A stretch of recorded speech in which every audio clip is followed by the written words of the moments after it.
Haleluya, kita berjumpa lagi dalam kesempatan yang luar biasa pagi hari ini Bapak Ibu Saudara sekalian.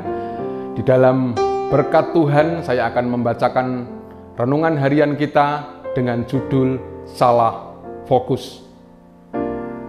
Lukas 22 ayat yang ke-22a dan 24 berkata, "Sebab anak manusia memang akan pergi seperti yang telah ditetapkan.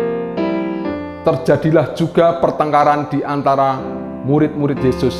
Siapakah yang dapat dianggap terbesar di antara mereka?" Ketika pemimpin organisasi akan pergi ataupun mengalami pergantian, biasanya segenap anggota organisasi akan bergumul mengenai siapa yang akan menggantikan pemimpin tersebut. Biasanya akan terjadi polemik mengenai siapa yang dianggap lebih hebat dan lebih baik kemampuannya untuk menggantikan pemimpin yang sebelumnya, dan tidak jarang akan menimbulkan permasalahan atau gesekan di antara anggota.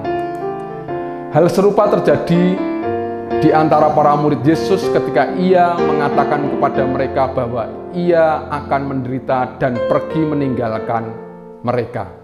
Ketika mendengar hal itu, murid-murid Yesus mulai mempersoalkan mengenai siapa yang terbesar di antara mereka. Percakapan yang terjadi antara Yesus dengan murid-muridnya di perjamuan Paskah tersebut menunjukkan bahwa murid-murid Yesus nampaknya tidak menyadari bahwa mereka hanya sibuk memikirkan diri mereka sendiri. Fokus mereka bukan pada Yesus yang saat itu hatinya tentunya sangat sedih karena ia tahu akan menderita dan mati di kayu salib. Pergi meninggalkan murid-muridnya. Akibat fokus dengan diri mereka sendiri, mereka menjadi tidak dapat menangkap isi hati Tuhan saat itu. Tapi sadar terkadang kita seperti murid-murid Yesus saat itu. Ketika kita sering hanya berfokus pada keinginan dan kebutuhan kita sendiri dan tidak menganggap perkataan dan isi hati Tuhan dalam kehidupan kita. Hati kita hanya terarah dengan kepentingan diri kita sendiri dan tidak bisa mengerti mengenai apa yang Tuhan kehendaki dalam hidup kita.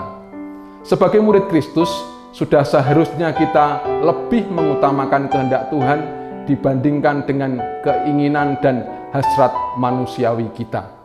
Mari kita belajar untuk dengar-dengaran dengan Tuhan, menangkap suara dan isi hati Tuhan sehingga kita dapat meresponnya dengan benar di dalam hidup kita. Tuhan sudah mengajarkan agar kita tidak hanya berfokus pada diri sendiri.